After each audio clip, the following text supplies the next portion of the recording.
All right, OU recruiting talk, boys. We're moving on. The train keeps on rolling. Jacoby Johnson, 4-star athlete out of Mustang, Oklahoma, commits to the Sooners last Friday. Was it? I believe it was Friday or Saturday, whatever it was. He's committed. Add another 4-star to the 2023 class for those Oklahoma Sooners. Guys, this is big for me as an Oklahoma guy. I firmly believe if you're going to be a quality team, you have to win the state that you're in. The best player in your state has to go to Oklahoma every single year. There is no reason that OSU should even be in contention or a school from outside of the state. If you're the best player in Oklahoma, your dream is to play for Oklahoma. And we can't let guys keep leaving the state to go to like Iowa State or Alabama or other schools. Like they have to go to OU. And this staff is starting to rebuild those relationships. Yeah. And I like that. Doing stuff like Eric McCarty's a guy that good pickup Oklahoma guy.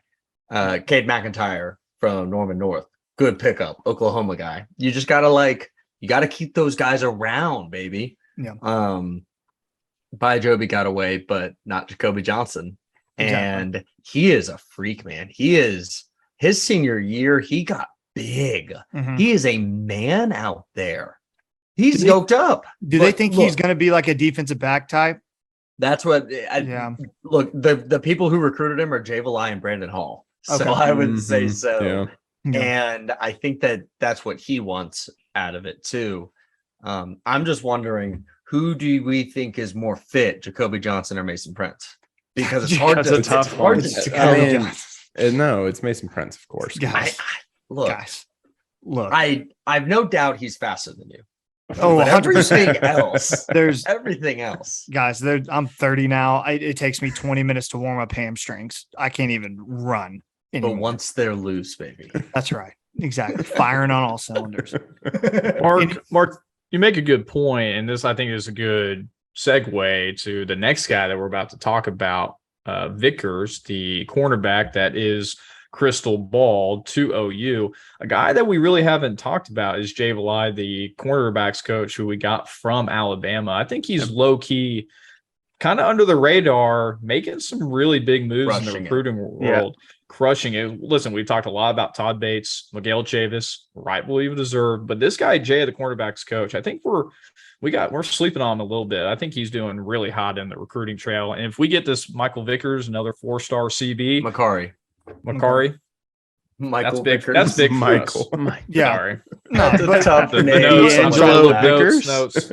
Yeah, but Matt makes a very good point. I mean, as of now, he's a 93% chance to head to Oklahoma. That's according to On3. They released a prediction for his commitment. He is not yet to be committed. I think it's in a couple weeks. He's the one that's doing it during halftime of one of his games. So I think it's like mid-September. Oh, it's mid-September. Okay. So he's pretty close. I'm not going to lock him in yet, obviously, because no one else has. So you can't pretend that he's going to be added to this class yet. But if Valai lands this guy, Matt makes a very good point. You can put him up there with Todd Bates and Miguel Chavis as guys who are just crushing the recruiting trail right now. Establishing a completely new defensive recruiting identity on the road. You know, we're going into Florida. That's where Macari Vickers is from. We're dominating Kansas City. We're taking guys from Nebraska. Like, they're just places where this staff has been able to get guys. We are now getting guys. It's very cool to see. And Ryan. No. That's totally fine. I just want to reiterate something that we've talked about a few weeks ago. Like, they are doing all of this without playing a single game, like without coaching a single game. And it blows my mind every single time, because it just is like, those kids are coming here for something other. Of course they want to win. Everybody wants to win, but they're coming here for something other than that too. Like, there's something else that is bringing them here. And that's pretty amazing. Go ahead, Pat. Were you gonna say something? Great points about Valai. I think last year he was between going to the Eagles, and then he was hired by Bama after that, and that's where he developed his relationship with Vickers. So for him to be able to pull him from Alabama recruiting into OU recruiting is huge. Love it. Pat on the beat. I love that. Man. Pat's in it, man. That's awesome. Hey, real fast. He's listed at 6'2", 195. Feed me. Yeah. Big, tall, long corners. Agreed. That's a Jalen Ramsey type build. I'm about it. That's what you love to see. Another recruit. Big news in the recruiting rankings world, I suppose. PJ Adebawore earns his 5th star from On3 and composite 247 rankings. So he's moved up from a 4-star to a 5-star prospect on those 2 sites. Not yet a Rivals 5-star. That's to be noted. Those composite rankings take, what'd you say? Haters. Oh, haters. I thought you said yes, he is. I was like, what? Did I miss it? Those composite rankings take from all of the big recruiting sites, On3, Rivals, ESPN, 24/7, and makes a composite ranking. So that's why he's a 5-star recruit now. He joins Jackson Arnold as the only other 5-star so far in the 2023 class. This class continues to look great for Brent Venables. And again, doing this without playing a game is massive. Shout out to Jackson Arnold, liking our tweet on Twitter. Appreciate you, Jackson.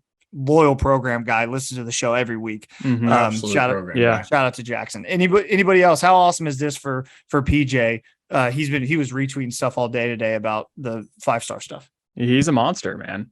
Georgia wanted him, Michigan wanted him. We got him. I can't be happier for him and for us.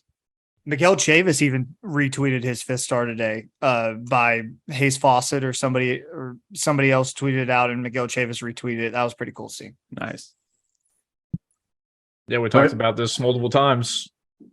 This could be the most historic OU class, and they still have yet to coach a game altogether. I don't know what more you can say. The old regime never got a top 5 recruiting class. They always had kind of top 10, late in the 7 to 8 range. We're about to get possibly, if Vickers commits and a couple guys still on the radar, a top 5 class in the very first year after what we've been through.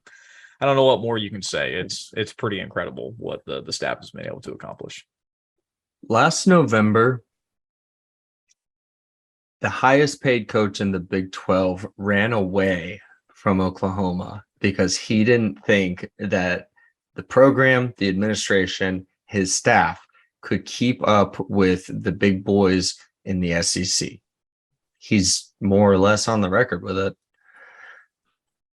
Fast forward 9 months, man, we're looking at a top 5 recruiting class, 2 5-stars, one on either side of the ball, and dominating the defensive recruiting side like we have not done since I started watching football.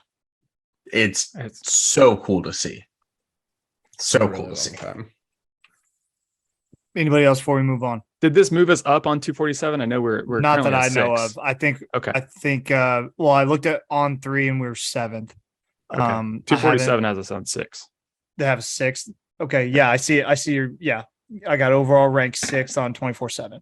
So yeah, the class just keeps getting better, and they're going to continue to get better because like we said, there are still players out there who have yet to commit, who are highly ranked prospects who have Oklahoma well within their radar of teams that they want to pick. There are guys who are committed who have Oklahoma well within their radar of teams they want to commit to. Yeah. So eyes out on 2 DBs.